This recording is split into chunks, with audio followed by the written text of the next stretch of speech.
بسم اللہ الرحمن الرحیم۔ میرا سوال پروگرام کے ساتھ میں ہوں اقرار احمد عباسی اور آپ دیکھ رہے ہیں وصال اردو۔ ناظرین محترم، معاشرتی مسائل پہ اس سے پہلے ہم نے متعدد پروگرام کیے اور ہماری کوشش رہی ہے کہ ہم عوام میں اس بات کی آگاہی پیدا کریں کہ ہمارے ذمے لوگوں کے کیا حقوق ہیں، معاشرہ کن مسائل کا شکار ہے اور ان مسائل سے چھٹکارا کیسے ممکن ہے۔ آج ہم گفتگو کریں گے ایک انتہائی اہم معاشرتی مسئلے پہ، اور وہ ہے پڑوسی کے حقوق۔ اسلام ایک دین فطرت ہے اور اسلام کی تمام تعلیمات انسانی زندگی کی ضروریات کو مد نظر رکھ کر ترتیب دی گئی ہے۔ کیونکہ اسلام ایک ضابطہ حیات ہے اور اسے ضابطہ حیات بنانے والی ذات اللہ تبارک و تعالیٰ کی ہے، رسول اللہ صلی اللہ علیہ وسلم کے ذریعے امت میں اس بات کی آگاہی فرمائی کہ کس کے ذمے کس کے کیا حقوق ہیں۔ تو پڑوس کے ہمارے ذمے کیا حقوق ہیں، پڑوسی کے ہمارے ذمے کیا حقوق ہیں، اس عنوان پہ آج ہم گفتگو کریں گے، اور اس گفتگو میں ہمارا ساتھ دیں گے ہمارے اسٹوڈیو مہمان محترم جناب غلام نبی مدنی صاحب، معروف صحافی اور مذہبی سکالر ہیں۔ ان کے علاوہ ٹیلی فون کال پہ ہمیں جوائن کریں گے محترم جناب ڈاکٹر مفتی خلیق الرحمان صاحب لاہور سے، ان کے علاوہ مفتی مجیب الرحمان صاحب اسلام آباد سے، اور علامہ میر اشتیاق احمد ایڈوکیٹ صاحب، یہ بھی ہمیں اسلام آباد سے جوائن کریں گے۔ ہم اپنی گفتگو کا آغاز اپنے معزز مہمان اسٹوڈیو میں تشریف لائے ہوئے محترم جناب غلام نبی مدنی صاحب سے کریں گے۔ سب سے پہلے میں محترم غلام نبی مدنی صاحب آپ کا مشکور ہوں کہ آپ نے ہمیں وقت دیا اور ہمارے پروگرام میں تشریف لائے۔ ہمارے پروگرام کا عنوان جس طرح میں نے پہلے عرض کیا کہ پڑوسی کے حقوق ہیں، تو اسلام تو ہر چیز کے حقوق واضح طور پہ بیان کرتا ہے، اولاد کے حقوق، ماں باپ کے حقوق، بچوں کے حقوق، حتیٰ کہ جانوروں کے حقوق، ہر چیز کے حقوق اسلام نے بیان کیے۔ تو اسلام پڑوسی کے حقوق کے بارے میں کیا کہتا ہے؟ بسم اللہ الرحمن الرحیم، نحمدہ و نصلی علی رسول الکریم، اما بعد۔ جی بالکل، اسلام ایک دین فطرت ہے، اور اسلام میں یہ نہیں ہے کہ اسلام صرف مسلمانوں کا دین بن کر آیا، بلکہ یہ ایک آفاقی دین ہے۔ جی، پوری جو دنیا میں جتنے بھی مذاہب ہیں ان سب کو اللہ تعالیٰ نے دین اسلام کی طرف دعوت دی اور اسلام کی طرف بلایا۔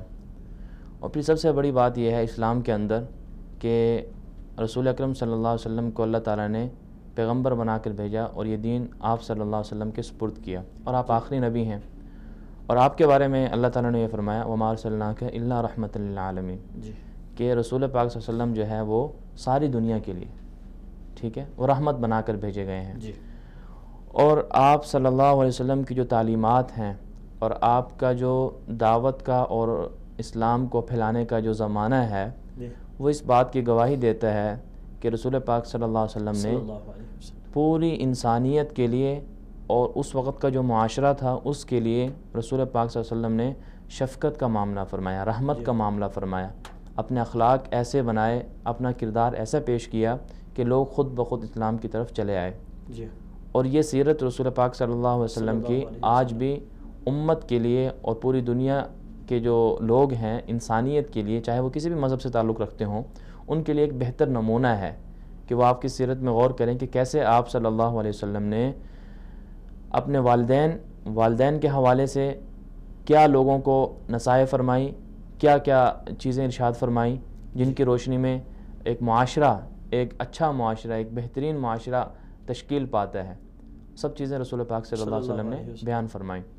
انہی میں سے جیسے کہ ہم بات کر رہے ہیں آج پڑوسیوں کے حقوق کے بارے میں، تو رسول پاک صلی اللہ علیہ وسلم نے جہاں معاشرے کے جو دیگر مسائل ہیں ان کا حل پیش فرمایا، ان کے لیے ان کے حوالے سے ان کے اگر کہیں پر سقم ہے، کہیں پر کوئی بری بات ہے، کمزوری ہے، اس کو دور کرنے کے حوالے سے تدابیر بیان فرمائی۔ وہیں پڑوسیوں کے حوالے سے بھی رسول پاک صلی اللہ علیہ وسلم نے قیمتی ارشادات فرمائے۔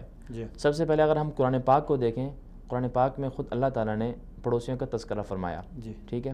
سورۃ النساء کے اندر اللہ تعالیٰ فرماتے ہیں کہ وبالوالدین احسانا وبذی القربى والیتامی والمساکین، پوری ایک آیت ہے، اس کے اندر 3 طرح کے پڑوسیوں کا تذکرہ فرمایا کہ ان کے ساتھ بھی اکرام کا معاملہ فرمایا جائے، ان کے ساتھ بھی احسان کا معاملہ کیا جائے، ٹھیک ہے۔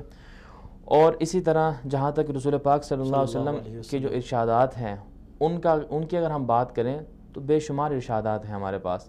ان میں سے جو سب سے مشہور جو رسول پاک صلی اللہ علیہ وسلم کی حدیث ہے، جو آپ کا ارشاد ہے، بخاری شریف کے اندر آتا ہے کہ آپ صلی اللہ علیہ وسلم نے امت کو باخبر کیا، امت کو اس بات سے آگاہی دی کہ پڑوسیوں کے بارے میں وہ احتیاط کریں، پڑوسیوں کی حق تلفی نہ کریں، پڑوسیوں کے بارے میں مطمئن رہیں۔ مدنی صاحب آگے چلنے سے پہلے اگر ہم تھوڑی سی اس کی وضاحت کر لیں کہ پڑوسی سے مراد کیا ہے؟ جی ہاں جی بالکل، پڑوسی میں بھی کوئی کیٹیگریز موجود ہیں؟ جی بالکل، پڑوسی مختلف طرح کے ہو سکتے ہیں۔ ایک وہ پڑوسی ہے جو بالکل آپ کے گھر کے ساتھ اس کا گھر ہے، ایک وہ پڑوسی ہے۔ ایک وہ پڑوسی بھی وہ بھی پڑوسی آپ کا ہے جو آپ کے محلے میں رہتا ہے، آپ کے ٹاؤن میں رہتا ہے، وہ بھی ایک پڑوسی ہے۔ آپ کے شہر میں جو رہتا ہے، ٹھیک ہے، وہ بھی ایک پڑوسی ہے۔ اور اسی طرح ایک پڑوسی وہ بھی ہے جو آپ کے گھر کے ساتھ اس کا گھر بھی ہے اور ساتھ میں وہ آپ کا رشتہ دار بھی ہے، تو اس کے آپ پر 2 حق ہو جائیں گے، ٹھیک ہے، بلکہ 3 حق ہو جائیں گے اس کے۔ ایک مسلمان بھی ہے، آپ کا رشتہ دار بھی ہے اور پڑوسی بھی ہے، تو 3 طرح کے رشتے مل گئے اس کے ساتھ۔ آپ نے یہ فرمایا ساتھ میں مسلمان کی قید آپ نے لگائی، تو کیا جو پڑوسی کے حقوق اسلام ہماری طرف متوجہ کرتا ہے تو اس میں مسلمان اور غیر مسلمان کی الگ سے کوئی تشریح موجود ہے، یا پڑوسی کے حق چاہے وہ مسلمان ہو غیر مسلم ہو سب کے برابر ہیں؟ جی اسلام کی جو تعلیمات ہیں اس میں پڑوسی برابر ہیں، ٹھیک ہے، اس میں کوئی یہ قید نہیں ہے۔ البتہ جو بعض حقوق ایسے ہیں جو مسلمانوں کے ساتھ تعلق اسلام کے ساتھ، جن کا تعلق اسلام کے ساتھ ہے، تو اس میں جو مسلمان پڑوسی ہے اس کے حق زیادہ ہو جائیں گے۔ البتہ جو بطور پڑوسی ہونے کی حیثیت سے سب پڑوسی برابر ہیں، چاہے وہ کافر بھی ہے تو اس کا بھی اس پر حق ہے۔ بہت سے ایسے حقوق ہیں جن میں کافر پڑوسی وہ بھی اس میں برابر کا ہمارے ساتھ شریک ہوگا۔ ٹھیک آپ بات۔ اور اسی میں ایک حدیث بھی آتی ہے کہ عبداللہ بن عمر رضی اللہ عنہ سے روایت ہے کہ غالباً کسی صحابی نے یا کسی نے یا انہوں نے کوئی بکری ذبح کی، تو ان کا ایک پڑوسی تھا یہودی، اس کے پاس بھی وہ چیز انہوں نے بھیج دی۔ کیوں؟ انہوں نے پھر بعد میں یہ بات بھی کہی کہ چونکہ رسول پاک صلی اللہ علیہ وسلم سے ہم نے یہ سنا ہے کہ آپ نے فرمایا کہ مجھے اللہ تعالیٰ نے پڑوسیوں کے بارے میں اس قدر وصیت فرمائی، اس قدر اللہ تعالیٰ نے تاکید فرمائی کہ مجھے خدشہ ہونے لگا کہ کہیں پڑوسی کو اللہ تعالیٰ وراثت میں حق نہ دے دیں، وراثت میں کہیں اللہ تعالیٰ اس کو وارث قرار نہ دے دیں۔ یعنی وارث تو وہ ہوتا ہے جو حقیقی رشتہ دار، جی جس کا تعلق حقیقی رشتہ دار، جی حقیقی رشتہ دار وارث بنتے ہیں۔ تو یعنی پڑوسی کا حق اتنا زیادہ ہے کہ قریب تھا کہ پڑوسی کو بھی وارث بنا دیا جاتا، یعنی اس قدر اللہ تعالیٰ نے آپ صلی اللہ علیہ وسلم کو وصیت فرمائی، اس قدر یعنی متنبع کیا کہ آپ پڑوسیوں کے بارے میں کس قدر جو ہے نا احتیاط کریں۔ اور اسی طرح رسول پاک صلی اللہ علیہ وسلم نے 3 دفعہ قسم کھا کر ارشاد فرمایا، آپ نے فرمایا کہ وہ آدمی مومن نہیں ہو سکتا، وہ آدمی مومن نہیں ہو سکتا، وہ آدمی مومن نہیں ہو سکتا۔ پوچھا گیا کون یا رسول اللہ؟ تو آپ صلی اللہ علیہ وسلم نے فرمایا کہ جس کے پڑوسی اس کے شر سے محفوظ نہ ہو، وہ آدمی مومن نہیں ہو سکتا۔ اسی طرح ایک اور حدیث میں رسول پاک صلی اللہ علیہ وسلم نے ارشاد فرمایا کہ پڑوسیوں کے بارے میں جو انسان برا سلوک کرتا ہے وہ جہنمی ہے۔ اور ایک دوسری حدیث میں فرمایا کہ بہترین انسان وہ ہے جس کا پڑوسی اچھا ہو، جس کو اس کا پڑوسی اچھا ملے، وہ بہترین مسلمان ہے، بہترین انسان ہے۔ اسی طرح ایک حدیث میں رسول پاک صلی اللہ علیہ وسلم نے مستدرک حاکم کی روایت غالباً 3 باتوں کو انسان کی خوش بختی کی علامت فرمایا۔ ان میں سے ایک بات یہی تھی کہ اگر اس کو کوئی پڑوسی اچھا ملے تو وہ انسان خوش بخت ہے، کسی کا پڑوس اچھا ہو، یہ بہت بڑی خوش بختی اور خوش قسمتی کی علامت ہے۔ اور اس کے علاوہ بے شمار ارشادات ہیں رسول پاک صلی اللہ علیہ وسلم کے جن میں پڑوسوں کے بارے میں ایک چیز جس کو ہم اپنے اس زمانے میں دیکھ رہے ہیں، میں اس بات کو مکمل کرنے سے پہلے ناظرین کو بتانا چاہوں گا کہ ناظرین محترم، اگر آپ بھی ہمارے ساتھ ہمارے اس پروگرام میں شریک ہونا چاہیں تو ہماری ٹی وی اسکرین کے اوپر ہمارا رابطہ نمبر چل رہا ہے، آپ اس نمبر پہ فون کر کے ہمارے ساتھ ہمارے پروگرام میں شریک ہو سکتے ہیں، اور کوشش کریں کہ موضوع سے متعلق، جس موضوع پہ ہم بات کر رہے ہیں، اس موضوع سے متعلق آپ کے پاس اگر کوئی سوال ہے آپ کریں۔ آپ اگر کسی مسئلے کا شکار ہیں اور اس سے نکلنے کے لیے آپ کے پاس کوئی حل موجود نہیں ہے، آپ اپنا مسئلہ ہمارے سامنے رکھیں، ہم آپ کے مسئلے کو علماء اکرام، مفتیان دین اور دین کے جو ایکسپرٹ لوگ ہیں ان کے سامنے رکھیں گے، انشاءاللہ وہ قرآن و سنت کی روشنی میں آپ کی بہتر رہنمائی کریں گے۔ تو میں عرض یہ کرنا چاہتا تھا کہ ہمارے بہت سارے مسائل ایسے بھی ہیں، مثال کے طور پہ جب شہر آباد نہیں تھے، دیہات آباد تھے، تو اس وقت کچھ اور مسائل تھے. میں یہاں پہ ڈاکٹر خلیق الرحمان صاحب کال پہ موجود ہیں، انہیں کال پہ لے لیتا ہوں، پھر اپنے بات کی طرف واپس آئیں گے. محترم ڈاکٹر خلیق الرحمان صاحب، السلام علیکم ورحمۃ اللہ وبرکاتہ. وعلیکم السلام ورحمۃ اللہ وبرکاتہ. محترم، اپنے پروگرام میں خوش آمدید کہوں گا آپ کو. جزاک اللہ. ہم پڑوس کے حقوق کے عنوان پہ بات کر رہے ہیں کہ اسلام نے ہر چیز کو کھول کر بیان کیا، ہر چیز کے حقوق بھی بیان کیے، آداب بھی بیان کیے.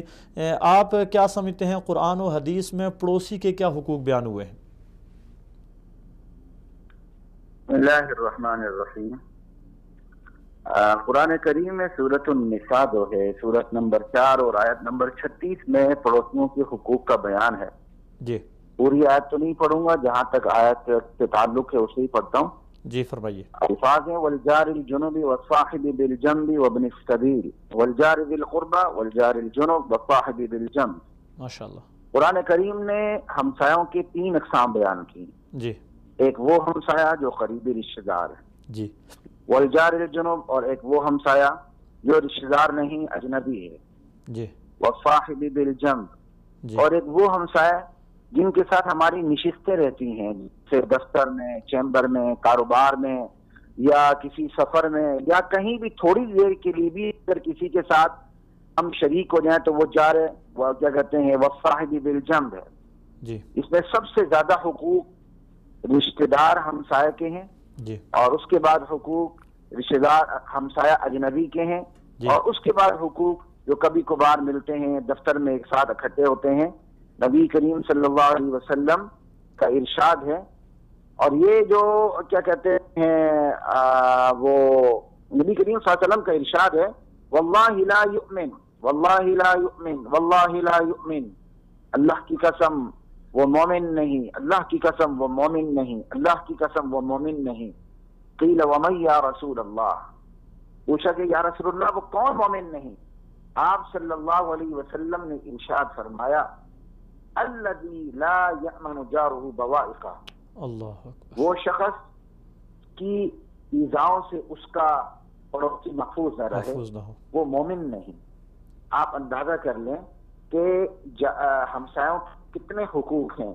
جی. اور ایک حدیث میں ہے کہ نبی کریم صلی اللہ علیہ وسلم نے فرمایا کہ ما زال جبریل یوصینی، کہ جبریل امین جو ہے وہ مجھے مسلسل کہتے رہے تاکید کرتے رہے پڑوسی کے بارے میں. جی. یہاں تک کہ میں نے یہ سمجھا حتی ظننت انہ سیورث، مجھے گمان ہونے لگا کہیں جبرائیل امین من جانب اللہ پڑوسی کو وراثت میں حقدار قرار نہ دے دیں.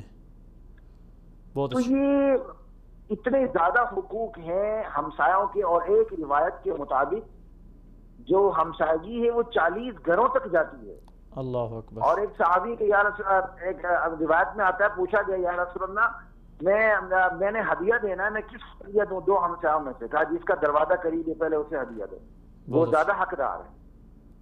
اور پھر ایک روایت میں یہ بھی بات آتی ہے کہ آپ صلی اللہ علیہ وسلم سے کہا گیا کہ یا رسول اللہ کہ فلاں عورت اپنی نماز، روزہ، صدقوں کی وجہ سے بہت مشہور ہے، لیکن وہ اپنی زبان درازی سے اپنے ہمسایوں کو تکلیف پہنچاتی ہے.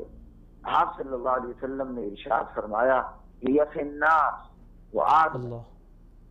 پھر اب کیا کہ یا رسول اللہ ایک عورت ہے وہ نمازوں میں، روزوں میں اور صدقات میں قلت کے حوالے سے مشہور ہے، یعنی بس جتنا کہا گیا فرض، مستحب، فرض اور سنت موقدہ وغیرہ یہی پورے، نوافل وغیرہ پہ زور نہیں، نفل روزوں پہ زور نہیں. جی.